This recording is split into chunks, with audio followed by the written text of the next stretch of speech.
내용이 많아요. 내용이 많은데, 근데 뭐 그게 어려운 건 아니에요. 지난 시간에 우리가 이제 유식열애장 사상을 공부했어요. 그죠? 유식열애장 사상, 우리의 마음, 또 우리의 마음 속에 자리 잡은 불성, 열애장, 이런 개념들이 대승불교에서 중요하게 강조되었던 사상이란다면, 이 정토와 밀교 사상은 이제 실질적인 어떻게 보면 사상적인 내용도 포함되어 있지만은 실질적인 어떤 신앙적인 개념이 더 이 정토와 밀교에서는 두드러지게 강조되고 있다고 보시면 됩니다.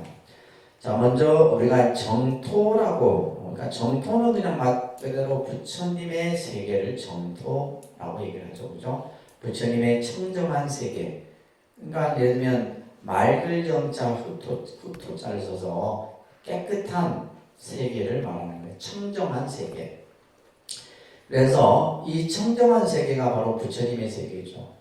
이 정토와 반대되는 상대되는 말이 밑에 뭐가 있어요? 예토라는 말이 있어요. 예토. 예토는 이제 우리 중생이 사는 세계죠. 사바 세계를 예토라고 해요. 부처님이 사는 세계를 뭐라 그러고? 정토라고 그러고, 중생이 사는 세계는 예토예요. 그래서 이제 정토경 같은 데서는 오타각세라고 해서 우리 중생이 사는 세계는 늘 번뇌가 끊이지 않고 탐진치 산독이 우리 마음속에서 늘 일어나고, 그죠? 이것이 바로 이제 예토예요. 이 예자는 더러울 예자입니다. 오염되어 있다는 말이에요. 또한 이 정토의 세계는 항상 이 세계에 있는 중생들은 어때요? 근심과 고통이 없어. 항상 맑고 깨끗하고 즐거움과 기쁨만 있어. 그것을 우리는 뭐라고 해요? 극락이라 말한다고요? 극락. 정토 세계나 극락 세계나 다 같은 의미입니다. 그래서 이 극락이라는 용어도 같이 쓰여지죠. 또 이제 예를 들면 안락이라고 해서 편안하고 즐거움만이 있는 세계. 안락. 또 안약이라 해서 이 안약이라고 하는 것은 늘 이 세계에 사는 중생들은 부처님께 공양을 올리고 그 공양을 올리는 기쁜 마음이 충만한 세계예요. 그래서 안약이라는 말도 정토라는 말과 극락이라는 말과 같은 말입니다. 아시겠죠? 그러니까 정토, 극락, 안약, 안락 이런 말들은 전부 이제 부처님의 세계를 지칭하는 것이고, 그 세계는 뭐예요? 오염되지 않는 청정한 세계를 뜻하는 용어다라는 거. 자, 그러면서 이제 여러 70페이지 넘겨보시면 극락, 우리가 가장 보편적으로 쓰여지는 용어가 이 극락이에요. 그래서 산스크리트어로 수카바, 우리 카페 이름 수카바죠, 그죠? 그래서 즐거움이 있는 곳이에요. 행복과 평안이 있는 곳, 바로 극락이다. 그래서 이제 이 용어 수카바라고 하는 용어도 구마라집 스님이 처음에 이제 이 극락이라는 용어로 번역을 했고, 또 후에 이제 당나라 현장 스님도 이 극락이라고 이것을 용어로 번역을 하면서 보통 우리가 이제 부처님의 세계를 극락 세계다 얘기를 하는 거예요. 예를 들면 우리가 뭐 죽어서 가는 세계가 아닙니다. 부처님의 세계예요. 우리가 어떻게 보면 이제 기독교에서는 이제 천당, 하늘의 세계, 그 하나님의 세계라고 그러죠. 자기들의 세계, 천당이라는. 그러니까 우리는 뭐예요? 부처님의 세계, 극락 이렇게 이제 얘기를 하는 겁니다. 이런 세계들이 이제 여러 형태의 모습이 있는데, 자, 다음입니다. 아미타불의 서방 정토 세계. 자, 아미타 부처님의 세계, 그 부처님의 세계는 저 서쪽 서방으로부터 10만억 국토를 지나간 곳에 극락세계가 있다 이렇게 되어 있어요. 이 아미타 부처님은 법장 비구라고 하는 수행자였어요. 이 수행자였던 법장 비구가 세자재왕 부처님을 만나서 48가지 원을 세워요. 이 원을 본원이라 합니다. 무슨 원? 본원. 이 본원을 세워서 이룩된 세계가 극락세계예요. 쉽게 말해서 극락세계라고 하는 것은 원력으로 만들어진 세계다. 원력으로 만들어진 세계예요. 그래서 지금으로부터 10겁 전에 이미 극락세계는 완성이 되었어요. 그리고 저 10만억 국토를 지나간 곳에 극락세계가 있다. 이렇게 아미타경에서 설하고 있습니다. 그래서 이 법장미구는 48가지 원 가운데 그 하나하나의 원들이 전부 중생을 부처님 세계로 향하게 하는 원들인데 18번째 원인 연불왕생원이라는 원이 가장 중요해요. 이 연불왕생원은 뭐냐면 나무아미타불을 10번만 불러도 임종시 사람이 죽음을 맞이하기 직전에 나무아미타불을 10번만 불러도 왕생 극락한다. 그러니까 이 원은 뭐예요? 이 원이 성취되었기 때문에 극락세계가 만들어진 거예요. 그러면 우리 중생이 내가 임종 직전에 나무아미타불을 10번만 불러도 뭐예요? 아미타 부처님이 관세음보살, 대세지보살, 일로왕보살을 보내서 그 망자의 혼을 극락세계로 모셔간다. 그랬습니다. 아시겠어요? 예. 그래서 우리가 이제 실제 근데 우리가 사람이 죽음을 맞이하기 직전에 연불하기가 쉬운지 압니까? 어렵습니다. 평생을 연불을 해도 어려워요. 왜냐하면 죽음에 대한 공포, 두려움이 엄청납니다. 죽음에 대한 공포, 두려움 때문에 뭐예요? 사람이 정신을 혼미해. 정신을 잃는단 말이에요. 그리고 막 어떤 자기 생에 대한 집착 때문에 다른 생각을 일으킬 수가 없어. 그러니까 여러분들이 얼마나 연불 수행을 해야 하지만 그렇게 된다는 거예요. 그렇지만 이제 사후에라도 살아있는 가족들이 돌아간 망자를 위해서 나무아미타불을 염해도 또한 그 공덕으로 극락세계에 왕생한다 그랬어요. 그 다음에 이제 우리가 미륵보살의 세계에 따른다. 미륵보살의 도솔천 정토. 미륵보살이 또 세운 세계가 저 도솔천의 세계입니다. 그래서 이 미륵보살과 관련된 우리도 보면 이 미륵신앙이 우리나라에도 있죠, 그죠? 아까 얘기했던 익산 미륵사지 같은 경우도 이제 주로 이제 전라도 쪽, 그러니까 백제 시대 때 이 미륵신앙이 좀 성행을 합니다. 그래서 백제와 신라가 경계했던 그 지역들이 이제 주로 미륵신앙들이 많이 성행을 하게 되는데. 미륵하생 성불경이라는 경이 있고요. 관미륵보살 상생 도솔천경이라는 이런 경전들에서 이제 이 미륵보살이 이 사바세계에 이제 내려오는 그죠? 미륵보살이 도솔천으로부터 내려와서 이 세상에 태어나 부처님이 되는데 우리들도 선행을 하면 그 보살을 만날 수 있다. 그래서 이제 나중에 이 미륵보살이 미륵부처의 경계에 도달해서 중생을 제도하는데 그 시기가 오지만 인간이 아주 혼탁한 시기가 되면 그 인간을 새롭게 제도 교화하기 위해서 태어나시는 분이 바로 미륵부처잖아요. 그죠? 미륵불신앙인데 이런 내용들이 이런 경전들에서 있습니다. 그 다음에 아촉불의 정토세계가 있어요. 아촉불. 동방, 이 아촉불은 동방에 계신 부처님인데 묘희세계라고 해요. 묘희세계. 이 묘희세계는 일체 악함과 더러움이 없는 세계가 이 묘희세계예요. 그래서 이 세계에도 또한 그죠? 내가 태어나고자 항상 염하면 이 세계에 태어난다. 아촉불의 정토세계. 묘희세계입니다. 그 다음에 약사열애의 정유리 세계. 약사열애 부처님은 정유리 세계라고 하는 이 불국토를 건설하셨어요. 그래서 우리가 약사열애 부처님도 12가지 원, 그죠? 아까 아미타 부처님은 몇 가지 원? 48가지 원을 세웠고, 약사열애 부처님은 12가지 본원을 세워서 이륙한 세계가 정유리 세계예요. 그래서 우리가 이제 약사열애 본원경이라든지, 그죠? 이런 또 약사유리광, 칠불, 본원 공덕경 이런 경전에서 이런 부처님의 세계들이 그려진다.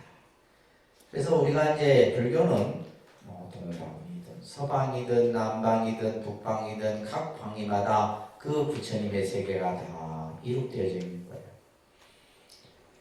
특히 이제 이 부처님의 세계인 정토 세계에서 가장 우리가 중요하게 여러분들이 생각해야 될 개념이 뭐냐면 극락이라는 개념과 아미타 부처님의 명호와 본원에 대한 내용이에요. 이 세 가지가 정토 사상에서 제일 중요한 겁니다. 보통 우리가 나무아미타불을 그죠 일념으로 염하면 극락세계에 왕생한다. 이것이 정토신앙의 핵심이에요. 이게 정토신앙의 끝이에요. 나무아미타불만 일념으로 불러도 왕생 정토한다. 그래서 이 왕생이라고 하는 것은 왕생은 뭐냐면 내가 그 세계에 가서 나는 거예요. 근데 내가 가지고 있는 업력으로는 그 세계에 갈 수가 없어. 그렇지만 내가 뭐요? 아미타 부처님의 본 원력에 내가 의지를 하는 거예요. 본 원력에. 그래서 아미타 부처님의 본 원력에 의지해서 그 세계에 가게 된다 이 말이에요. 자, 그 다음에 영불왕생 사상이 있는데 영불. 특히 이제 우리가 정토 사상에서는 영불 수행을 중시합니다. 그죠? 영불 수행을 중시하게 되는데 불불상념이라는 말이 있어요. 그러니까 불불상념. 불과 불이 서로 용한다라는 것이에요. 다시 말해서 부처님이 영불한다 이 말이에요. 그러니까 내가 예를 들면 나무아미타불 나무아미타불 나무아미타불을 부르면 나와 아미타 부처님이 하나가 되는 거예요. 이게 불불상념이에요. 나와 아미타 부처님이 하나가 되는 거예요. 둘이 아닌. 그렇게 해서 이제 그러한 영불 수행에서 들어가는 삼매가 미타 삼매라고 합니다. 무슨 삼매? 미타 삼매. 아미타 부처님의 세계에다가 다 들어가게 되는 거예요. 그래서 그 세계 속에서 내가 하나가 되어, 그죠? 바로 그 자리에서 극락에 왕생한다라는 개념입니다. 그래서 여기에서 이제 중요한 것은 뭐냐 하면 순수 신앙의 세계다. 순수 신앙. 이거 이제 가장 어떻게 보면 간단하고 아주 분명한 개념이죠. 나무아미타불만 내가 일념으로 해도 내가 왕생 정토한다는 거예요. 그래서 이 정토 사상에서 불교라는 관점에서 보면 불교는 영불이고 나무아미타불만이 불교다. 이렇게 얘기하는 것이 정토 사상입니다. 또 이 극락세계 아미타 사상 정토 신앙에 보게 되면 구해일처 사상이라는 게 있어요. 구해일처. 아미타경에도 이 구절이 나옵니다. 구해일처라는 거예요. 이게 뭐냐면 저 극락세계는 극락세계에 있는 중생들이 한번 일주일에 한 번이면 한 번 다 모여요. 중생들이 다 극락세계에 있는 그 세계에 태어난 중생들이 모여서 아미타 부처님으로부터 설법을 들어. 그런 이야기가 아미타경이라는 경전에서 나옵니다. 이것이 바로 뭐냐면 구해일처 사상이에요. 자, 그 다음 페이지에 넘겨보시면 아미타불, 그죠? 이 아미타불은 이 원 산스크리트어가 하면 아미타바. 이런 걸 중국 영화 같은 데 보면 이제 그 소림사나 이런 데가 아미타파 이런 아미타파 그죠? 아미타파 이런 말 들어봤죠? 그러니까 이제 아미타파 이런 예를 들면 이제 여기서 말하는 아미타파를 그대로 중국인들은 자기들이 소리 나는 대로 그냥 표현한 거예요. 예를 들면 우리가 지금 아미타라는 말은 아미타라고 하는 이 산스크리트어를 그대로 쓴 거예요. 그대로 쓴 겁니다. 아미타유스 이런 용어도 있고 그래서 아미타라는 용어에서 뭐가 생긴가요? 아미타불이라는 용어가 뒤에 부처님을 이제 붙인 거죠. 그죠? 그래서 이 뜻은 따라 이거는 꼭 기억하셔야 됩니다. 그러니까 무량광 아미타파라는 뜻이 뭐냐? 무량한 광명의 부처님이고 무량한 수명, 생명의 부처님이 이 뜻이 바로 아미타불이라는 뜻이에요. 이거는 꼭 기억하세요. 우리가 맨날 뭐 나무아미타불만 하면 나무아미타불이 뭔지도 모르고 그러면 안 되잖아요. 아미타불은 뭐다? 무량한 광명의 부처님, 무량한 생명의 부처님이에요. 무량이라는 것은 헤아릴 수 없다 이런 말이죠. 그죠? 그래서 무한 광명, 무한 생명의 부처님이 바로 아미타불이다.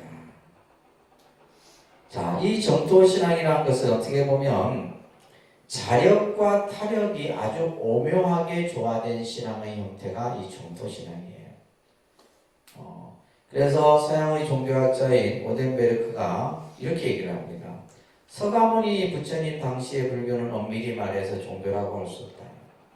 왜냐하면 우리가 종교라는 관점은 뭐야? 어떤 절대적인 힘을 가진 자를 상정해 두고, 그죠? 인간이 그 절대적인 신이 됐든, 부처님이 됐든, 그죠? 그것에 대해서 믿음을 가지고 구원을 받고 제도를 받는 이런 개념이 됩니다. 그러나 부처님, 서가모니 부처님 당시 때는 그런 개념이 없었어요. 그러다가 뭐요? 대승불교가 일어나면서, 이게 중요한 말이에요. 대승불교가 일어나면서 불교가 종교로 뭐 했다? 승화되었다. 제가 말씀드렸죠. 대승불교라는 종교가 일어나면서 특히 법화 사상이나 이런 사상들 속에 뭐야? 부처님이 뭘 하시켜나요? 절대화시키는 거예요. 쉽게 말해서 신격화시키는 거예요. 그러니까 예를 들면 우리가 부처님만 생각해도 뭐야? 업장이 소멸돼.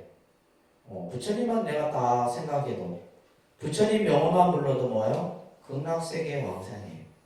이런 개념들이 대승불교에 들어와서, 그렇기 때문에 뭐예요? 대승불교에 들어오면서 불교라는 이 가르침이 뭘로 만들어졌다? 종교의 모습으로 승화되었다.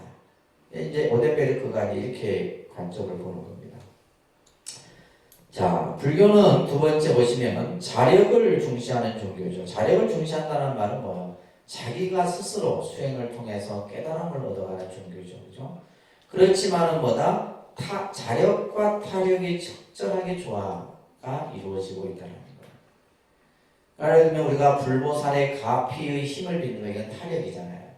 근데 이게 그냥 무조건 타력만 되는 것이 아니라 내 수행이 뒷받침돼야지만 타력 또한 같이 이루어지는 거예요. 그냥 가만히 있는다고 뭐 부처님이 여러분들에게 가피를 주는 게 아니다 말이에요. 내가 기도를 하든 수행을 하든, 그죠? 연부를 하든, 이것을 내 스스로의 어떤 자력적인 수행을 통해서 타력적인 힘이 같이 어우러지는 거다. 그래서 특히 이제 연불 수행은 자력과 타력의 조화다, 이렇게 얘기하는 겁니다. 이거 꼭 기억하세요. 아시겠죠? 근데 여기에서 중요한 말을 하고 있어요. 우리는 타력이라는 용어를 쓰지만 기독교에서 말하는 타력과 다르다 이 말이에요. 그 다른 점을 잘 이해를 해야 됩니다. 기독교의 타력신앙이라는 것은 뭐예요? 첫째, 어떤 절대자를 인정하고 그의 은총으로 구원을 얻게 된다라고 하는 신앙이에요. 그러니까 쉽게 얘기해서 내 의지는 있어요, 없어요? 내 의지는 상관없는 거예요. 내가 그 신에 대한 믿음을 가지고, 그죠? 그 믿음을 통해서 신으로부터 구원을 얻고 은총을 받는 거예요. 그런데 이에 반해서 불교는 자력 중심인데, 자력 중심이라는 개념은 뭐예요? 자성성불이죠. 내가 스스로 내 안에 부처가 있고 그 부처가 있는 줄 깨달으면 다 완성이 된 거예요. 그래서 내 안의 가능성, 그 무한한 잠재력, 이게 우리는 앞에서 배웠던 거 뭐라고 그랬어요? 열애장이라고. 열애장. 또 다른 말로는 뭐예요? 불성. 내 안에 무한한 잠재력이 있는 거예요. 부처의 성품이 있고 열애의 씨앗이 나에게 있는 거예요. 자, 이것을 개발하는 것이 바로 불교인데, 그런데 과연 우리가 자력만으로 내가 모든 일이 가능할까 이 말이에요. 불보살의 가피는 없는 것일까? 이와 같은 문제가 봉착이 될 때 대승불교는 이 둘의 조화를 만들어낸다는 거예요. 그래서 우리가 불교의 사상은 어떠한 개념이 벽에 부딪힐 때 그 개념을 뛰어넘는 또 하나의 개념을 또 만들어내요. 또 만들어내고 또 만들어내고 또 만들어내고. 그러다 보니까 뭐예요? 불교의 사상은 굉장히 폭넓게 설명이 되어지는 겁니다. 그래서 의타성과 자력성, 그러니까 의타성은 뭐예요? 내가 부처님에 대한 믿음이죠. 예를 들면 연부를 하면 내가 왕생 정토할 수 있다라는 그 믿음. 그리고 자력성이라고 하는 것은 내가 내 스스로 그것을 완성시키고자 하는 자기의 어떤 힘, 자력적인 힘, 그죠? 이것을 통해서 뭐다? 궁극의 목표가 실현된다라고 보는 것이 바로 정토신앙이에요. 이 개념을 잘 이해를 하셔야 됩니다.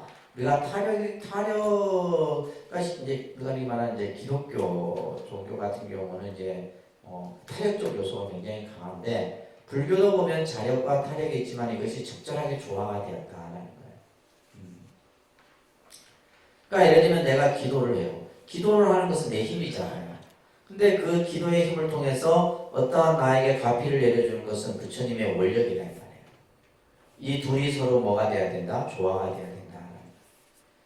이해되세요? 이해됩니까? 모르면 물으이소. 이해가 안 되면 물으세요. 자, 그러면 이러한 경전들이 이제 여러 경전들인데 정토삼부경이라는 경전이 있어요. 이거 외우세요. 일단 무량수경, 아미타경, 반무량수경, 요 세 개의 경전이에요. 이 세 개의 경전을 정토삼부경이라. 우리가 이제 앞에서 법화삼부경이 있었고, 정토삼부경이 있었고, 경전들이 이렇게 많습니다. 무량수경은 상하본으로 이루어져 있고, 여기에는 이제 내용들이 보면 극락세계가 어떻게 만들어졌고, 또 아미타 부처님이 보살로서 수행할 때 어떠한 원을 닦았고, 뭐 이런 이야기들이 쭉 나와요.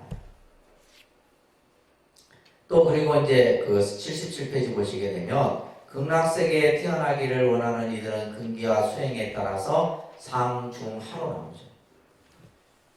그래서 우리가 극락세계를 구품연대라고 합니다. 무슨 연대? 구품연대. 구품연대라 그러는데 이게 이제 9품으로 나눠져 있는 거예요. 9품으로. 예를 들면 스님 금생에 살면서 악업을 많이 지은 사람도 극락세계에 태어날 수 있습니까? 태어날 수 있어요. 태어날 수 있단 말이에요. 근데 태어나더라도 이 아까 뭘로 나눠져 있겠어요? 상, 중, 하로 나눠져 있고 이 상에도 뭐예요? 상, 중, 하. 중에도 상, 중, 하. 하에도 상, 중, 하. 이렇게 나눠요. 9단계의 세계가 나눠집니다. 그래서 하품하에 하품하. 극락세계에 태어나긴 태어나는데 하품하. 보통 우리가 이제 일반적으로 아미타 부처님이 이렇게 수하고 계신 수인이 보면 중품, 상의 수인을 하고 있어요. 그래서 이제 구품 수인을 합니다. 아미타 부처님은. 이 손가락의 모양에 따라서 그것이 하품한지 중품상인지 중품중인지 이게 보여져요.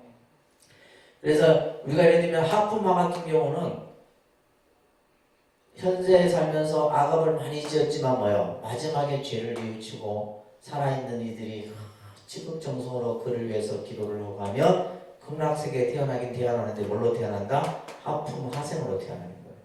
마지막이 뭐야? 상품상이죠. 이렇게 9세계의 모습으로 나눠져 있다라는 얘기가 어디서 나와요? 무량수경이에요. 이런 구품연대 얘기가 나옵니다. 아셨죠? 그 다음에 우리가 이제 독송하는 경전이 이제 이 아미타경이 가장 보편적인 이제 우리가 정토계 계통의 경전이죠, 그죠? 이 아미타경도 구마라 집스님이 번역한 겁니다. 여기에는 보면 참 다양한 얘기들이 나와요. 극락세계에 사는 중생들은 어떻게 살아가느냐, 어떤 공간에서 살고, 어떤 음식을 먹고, 또 어떤 옷을 입고, 이런 여러 가지 극락세계의 구조에 대한 얘기들이 나와요. 또 극락세계는 서쪽으로 10만호 국토를 지나간 곳에 그 세계가 있다는 말, 이런 얘기들도 나오고, 그러면서 네 번째 보시면 그 극락세계에 갈 수 있는 방법은 아미타 부처님의 명호를 1일 혹은 7일간 일심으로 칭송연부를 하면, 그죠? 그 아미타 부처님의 영접을 받아서 극락세계에 영생할 수 있다. 이런 얘기가 아미타경에서 전해집니다. 관무량수경 같은 경우는 여기에는 이제 여러 가지 그 부처님 당시에 있었던 이 부처님을 시해하려고 했던 제바달다의 이야기가 나와요. 그래서 결국에는 이제 이 제바달다도 부처님이 구제하는 이야기들이 이 관무량수경에 나오게 돼요. 그래서 당시 왕사성이라고 하는 당시 우리 여러분들 빈비사라 왕의 아들이 아사세 왕인데 이 아사세 왕이 부왕을 죽이죠. 부왕을 감옥에 가둬서 굶겨 죽여요. 자기 아버지를 굶겨 죽이고 자기가 왕이 됩니다. 그리고 이 제바달가는 부처님을 죽여서 자기가 부처님이 되려고 합니다. 이런 영모에 관한 이야기들이 이 관무량수경에서 설해지게 돼요. 여기에서는 이제 여러 가지 이제 관법에 대한 수행의 이야기들이 나오기도 하고, 그 다음에 이제 세 가지 복에 대한 얘기가 나와요. 그래서 극락왕생을 하기 위해서는 세 가지 복을 닦아야 된다. 첫째는 세간의 복, 세복이라고 그래야 되는데 세복. 그죠? 부모에게 효도하고 어른을 섬기고 십선업을 닦고 그죠? 이런 이야기들이 설해집니다. 다음에 계복은 뭐요? 부처님께 귀해서 그죠? 오계를 잘 지니는 복을 얘기하는 것. 그 다음에 행복이라고 하는 것은 바로 우리가 살아가면서 도리심을 내고 인과의 도리를 미루면서 늘 부처님 법을 실천하는 이런 어떤 세 가지 복에 대한 개념이 나오게 됩니다. 그래서 지금 이제 교재에 보면 뭐 16관법 이런 건 모르셔도 돼요. 이제 정리는 잘 해놨네, 그죠? 이거는 이제 아주 정토 사상을 깊이 이제 연구하기 할 때 이런 내용들을 봅니다.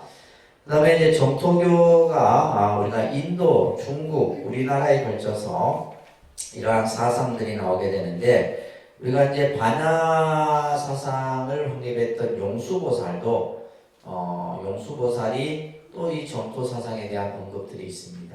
대지도론이라든지 십주비바서론 이런 데서도 왕생 정토에 대한 얘기가 언급이 되고 있고 또 우리가 이제 유식에 이제 그죠 유식을 확립하고 체계를 세웠던 무착이나 세친 이런 보살들도 석대성론 이런 데서도 이제 그죠 이 정토에 대한 언급들이 나오고 있다라는 겁니다.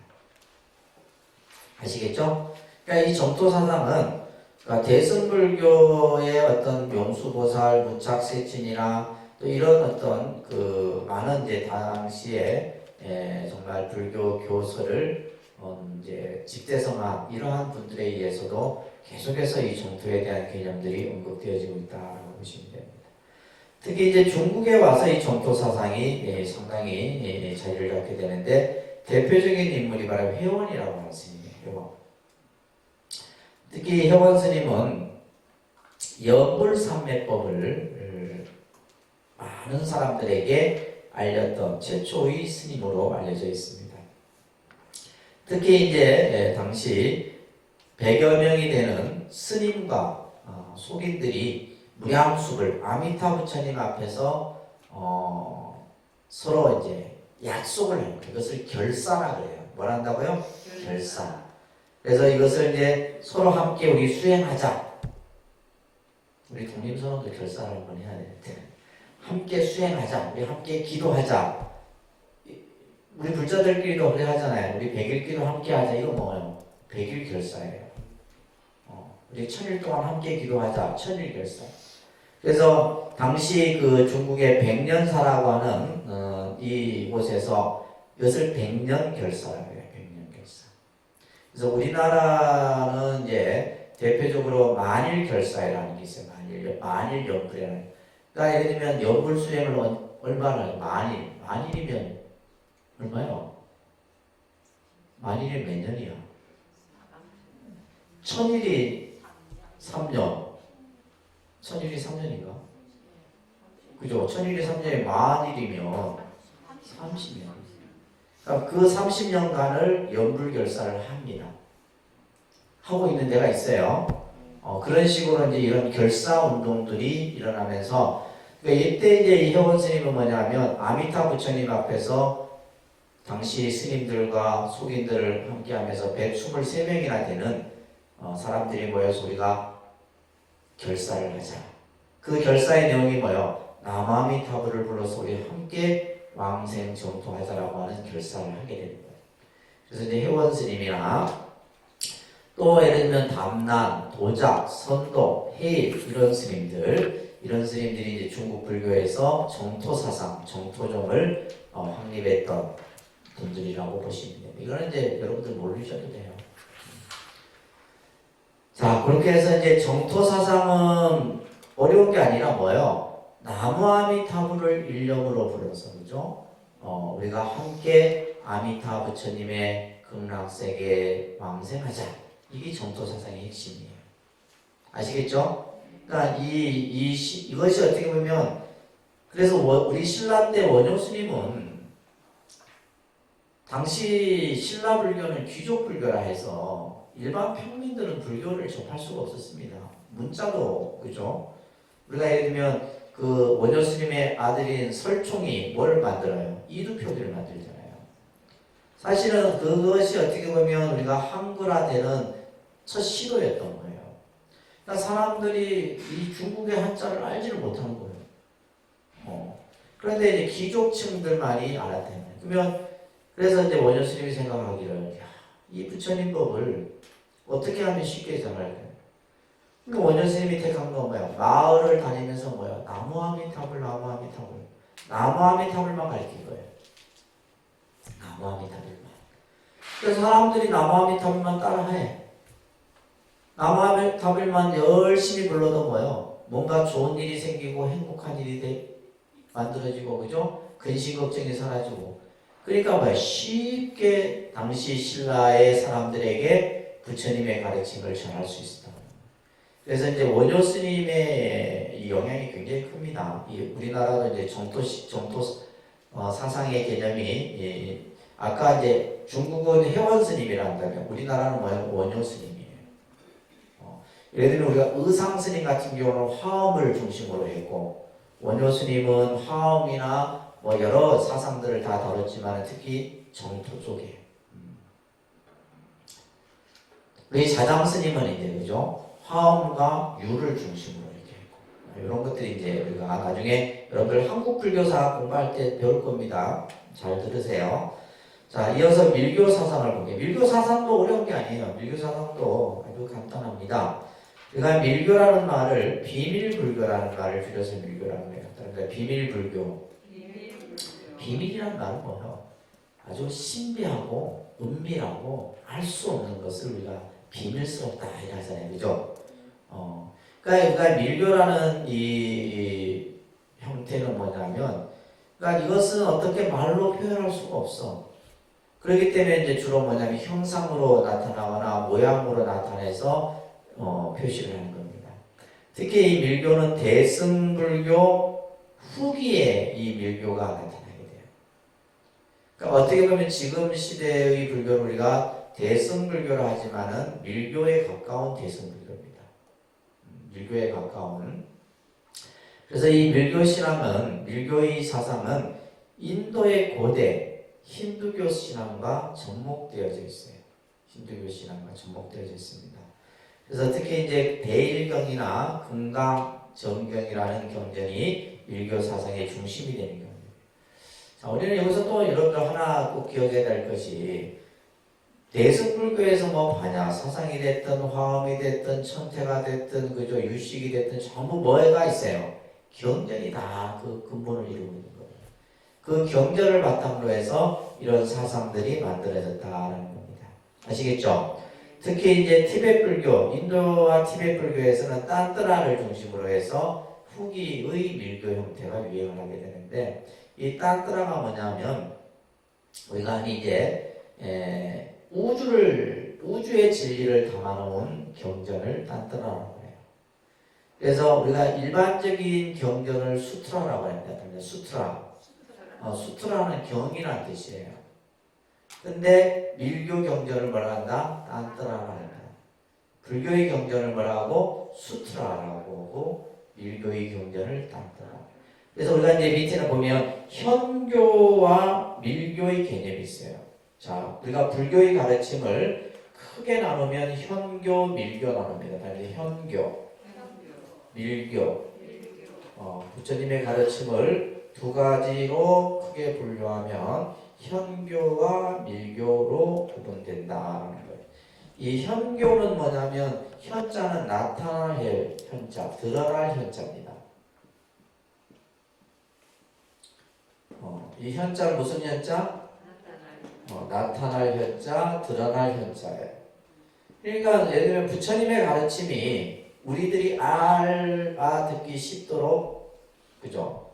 눈으로 볼 수 있고 경험할 수 있고 그렇게 할 수 있도록 나타난 가르침을 현교예요. 현교. 그래서 예를 들면 초기 불교, 부파 불교, 대승 불교까지를 뭐라 그래요? 우리가 현교라 하는 거예요. 밑에 나오죠, 그죠? 그 다음에 이제 AD 4세기부터 1200년까지 그 다음에 이제 이 밀교가 나오는 거예요. 비밀스러운. 이걸 이제 이 밀교는 뭐냐면 숨어져 있는 거예요. 드러나 있지 않고 반대로 뭐 해져 있다? 숨겨져 있는 거예요. 숨겨져 있는 거예요. 이것을 이제 불공삼장이라는 스님께서 이것을 이렇게 설명하고 있습니다. 그런데 실제 우리가 이제 한국 불교는 아직까지도 이제 이 밀교가 지금은 이제 밀교가 보편화되어 있어요. 그래서 우리가 진각종, 총지종 이런 종파들이 밀교 계통의 종파입니다. 진각종, 총지종. 그래서 원래는 이제 이 한국 불교에서는 이 밀교에 대해서 상당히 부정적이었었는데 산스크리트 원본 경전이 발견이 돼요. 1200년에. 근데 그 내용을 보니까 다 부처님의 말씀이야. 다 부처님의 말씀이에요. 그러면서 이제 밀교도 대승불교의 한 축으로서, 그죠? 부처님의 가르침이 그대로 담겨 있는 불교의 형태라고 생각하게 된 거예요. 그러면서 이제 특히 이 밀교 계통으로 대표적으로 우리가 이제 이야기하는 불교를 티베트 불교를 얘기해요. 티베트 불교. 티베트 불교. 그러니까 티베트 불교는 그러니까 밀교는 비밀스럽다 했잖아요. 그러니까 어떻게 보면 서구인들이, 미국인들이 합리적인 사고를 가지고 있으면서 또 한편으로는 굉장히 이런 걸 신비주의적으로 굉장히 좋아합니다. 신비주의적인 요소들을. 그래서 이제 실제로 이제 미국인들이 주로 이제 이 티베트 불교에 관심을 많이 갖게 되는 겁니다. 그러면서 이것이 이제 밀교가 세계적으로 이렇게 오픈화되기 시작한 거예요. 자, 이러한 밀교의 전개사를 우리가 이제 초기 밀교, 중기 밀교, 후기 밀교 이렇게 이제 시대적으로 구분을 해요. 초기 밀교는 4세기에서 6세기 정도로 이때는 뭐냐면 이 시대의 밀교 형태는 뭐냐면 재앙 소멸과 초복의 실현.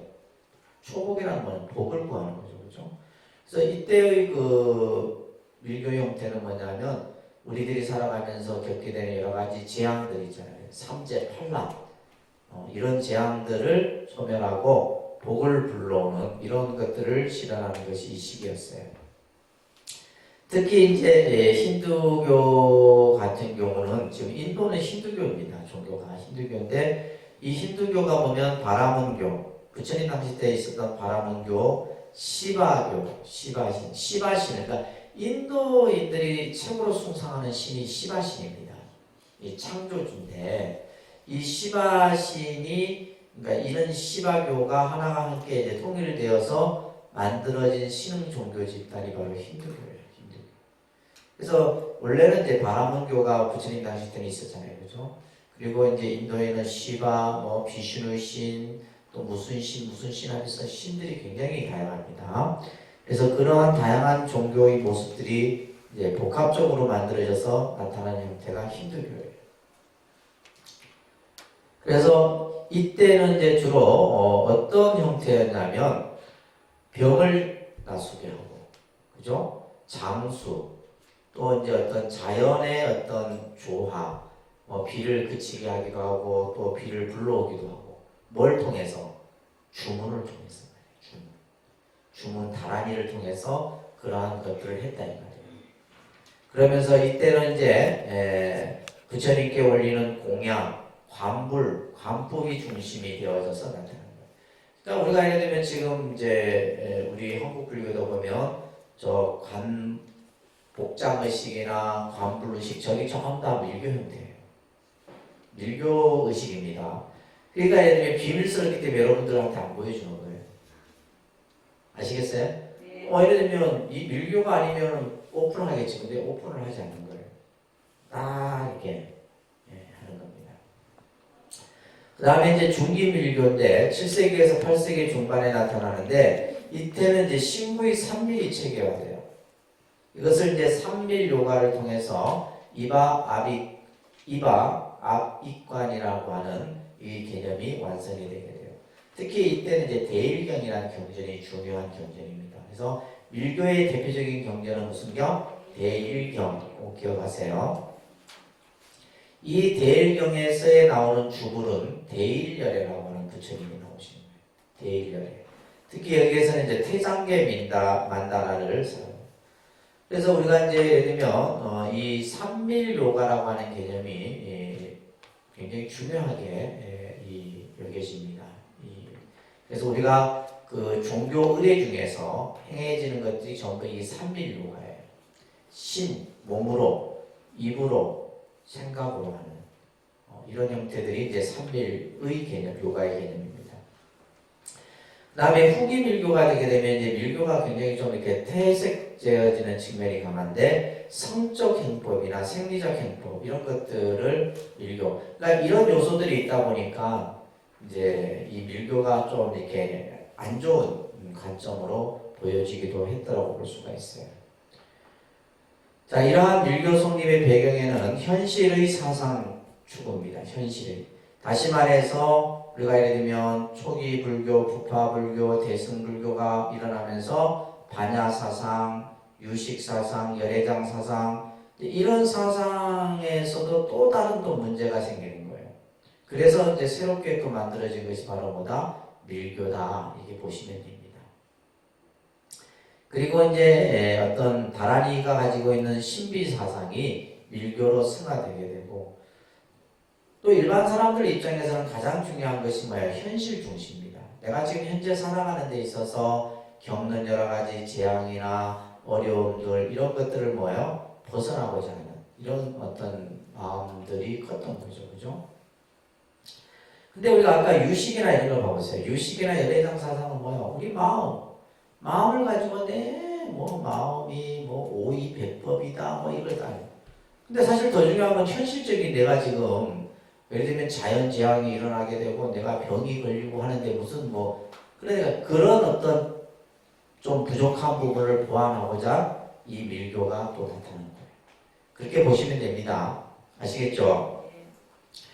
그래서 이제 보통 우리가 이제 밀교를 다른 말로는 진언이라고 하죠. 진언. 여러분들 많이 들으셨죠? 그죠? 그런데 진언, 총지, 총섭, 능지 이 진언이라는 말을 이렇게 다양하게 했습니다. 그러니까 제가 총지종이라고 했잖아요. 그죠? 총지종.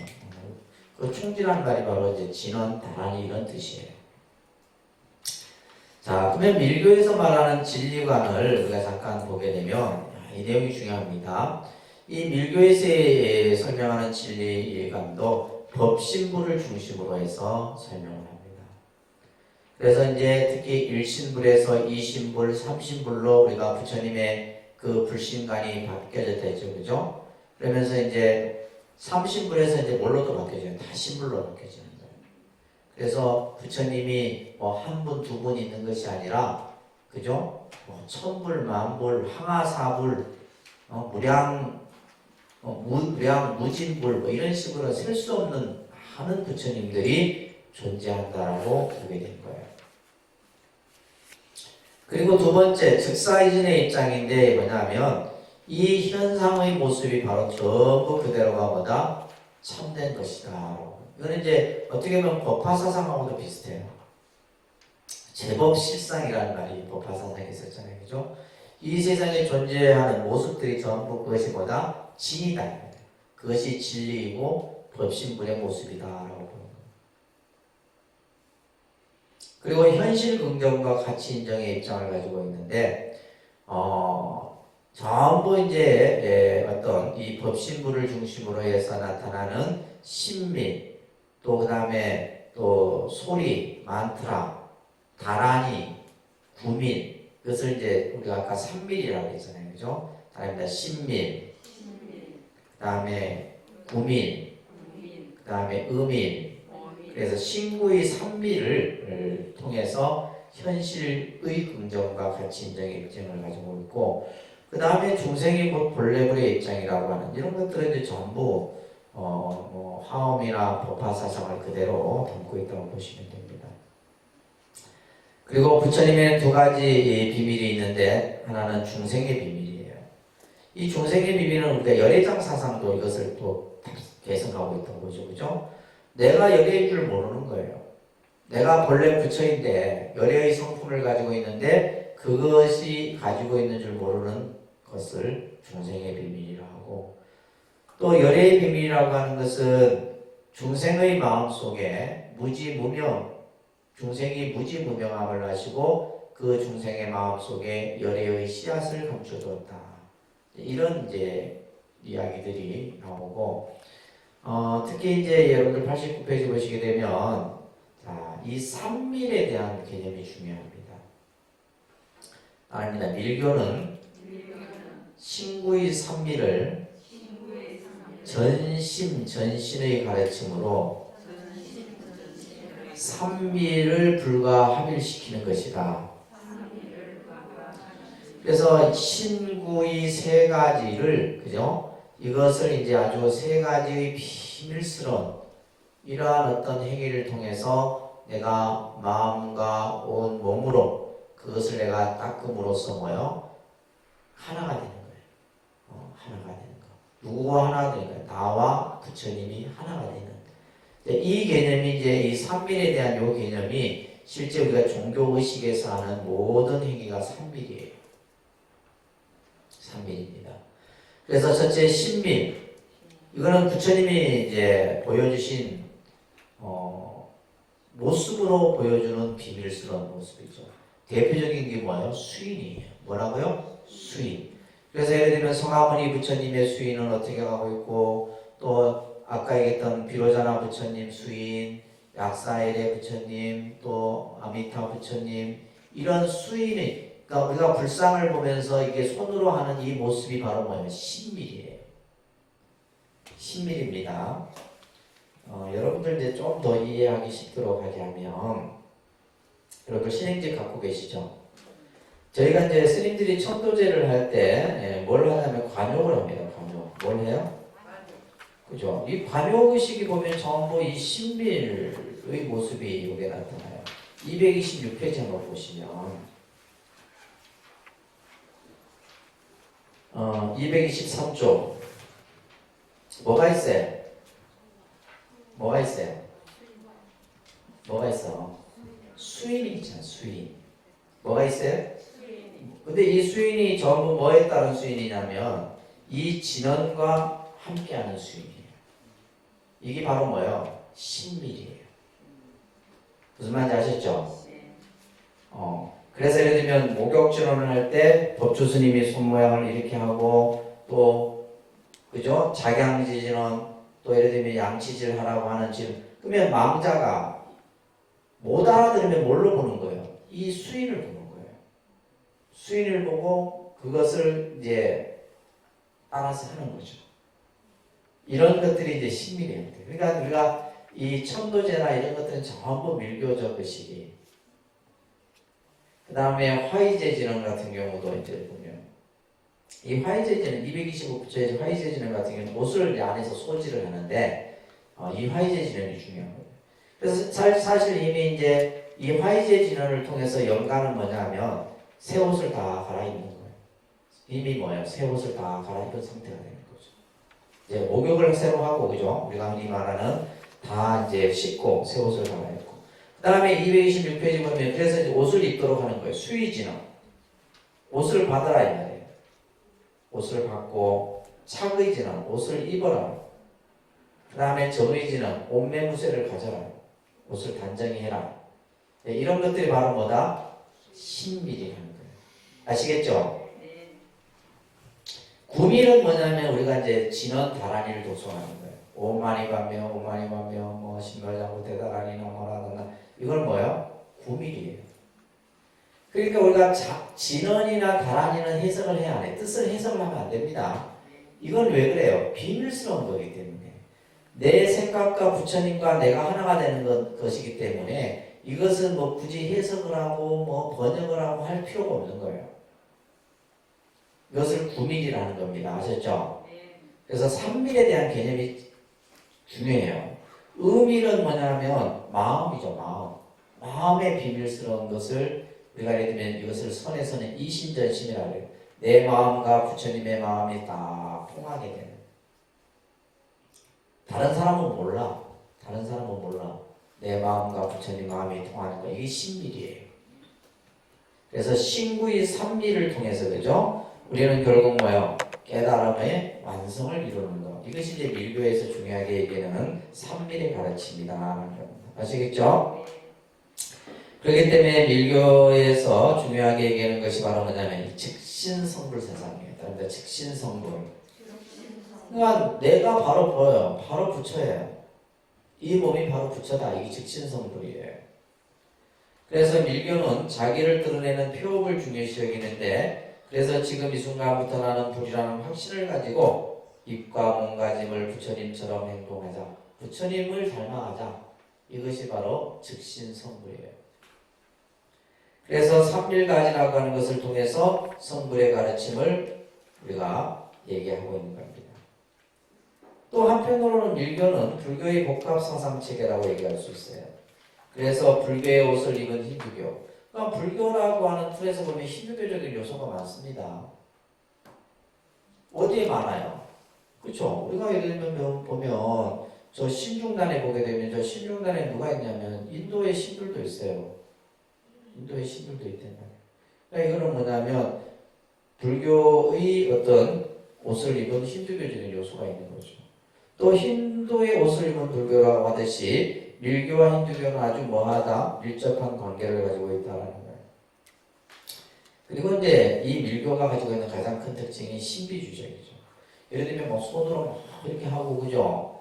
뭔가 이렇게 뭔가 같은 말로써 표현하지 않고 그냥 다른 사람들로 하여금 뭔가 어떤 신비함 이런 것들을 느끼게 한다는 거예요. 신비주의 여기서 굉장히 강합니다. 그래서 또 뭐가 성향이 강해요? 주술적 성향이 강해요. 주술적 성향이라는 것은 우리가 예를 들면 아까도 지금 이 천도제 지낼 때 돌아간 망자에게 그죠? 옷을 입으세요, 공양을 드세요, 그죠? 다 이런 식으로 하는 거예요. 그렇기 때문에 이것을 뭐라 한다? 의례적 불교 형태다. 밀교가 가지고 있는 어떻게 보면 가장 중요한 또 특징 중에 하나가 밀교는 의례적 불교 형태이다. 그래서 실제 우리가 불교의 모든 의식은 밀교적 요소가 많이 갖춰져 있습니다. 나중에 여러분들 이제 저만식 할 때도 저만식 의식이 전부 밀교 의식이에요. 부처님 예를 들면 목욕을 시키고 또 예를 들면 저만을 하고 하는 게 전부 밀교 의식에 준해서 하는 겁니다. 그래서 뿐만이 아니라 구병시식이라든지 그죠? 천도시식 이런 건 전부 밀교 의식이에요. 아시겠죠? 그렇기 때문에 밀교는 뭘 또 강조하는 가르침에 상징. 그래서 만다라나 그죠? 다라니, 옴 이런 글자들.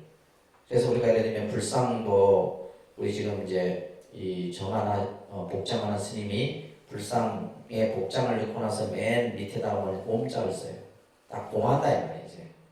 네, 이제 복장 유물을 딱 넣고 나서 그걸 딱 공하고 흰 그 종이에다가 옴자를 써서 딱 이런 것들이 이제 상징성이에요. 그죠? 자, 그런 이야기들이 이 내용에서 설해집니다. 그 다음에 쭉 넘겨서 밀교는 현실적 가르침에 93페이지 보시게 되면 밀교는 뭐다? 현실적인 가르침이에요. 그래서 지금 내가 살고 있는 현재라고 하는 시간 속에서 우리 중생들이 풀어야 되는 여러 가지 문제들을 중심으로 해서 얘기를 합니다. 그렇기 때문에 인위적인 행법을 중시해요. 인위적인 행법이라고 하는 것은 예를 들면 아까 수인을 표하듯이 그죠? 이것을 인위적인 행법이라고 해요. 인위적인 행법. 아주 우리 그때 얼마 전에 이제 통도사 개사 때 이제 갔었을 때 여러분 안 갔죠, 그죠? 저도 이제 그 부처님 이제 괴부를 이혼하고 괴부를 걸고 나서 스님들이 이렇게 이제 의식을 하는 걸 제가 이렇게 봤는데 그 의식은 조계종 스님들이 중심으로 돼서 통도사에는 이제 연불원이 있습니다.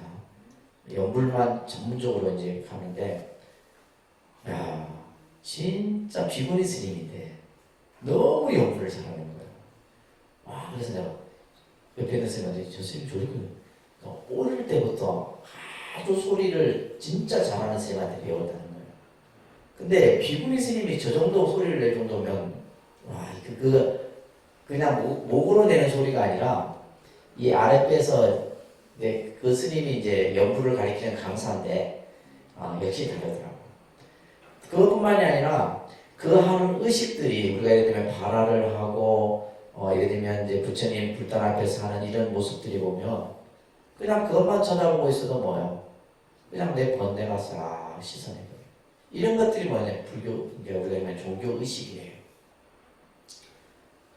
그런 것들이 뭐냐면 인위적인 행법을 통해서 전부 부처님께 공양을 올리고 예를 들면 예배를 드리고 이런 모습들이 나타나는 거예요. 진짜 환희심이 나더라니까요.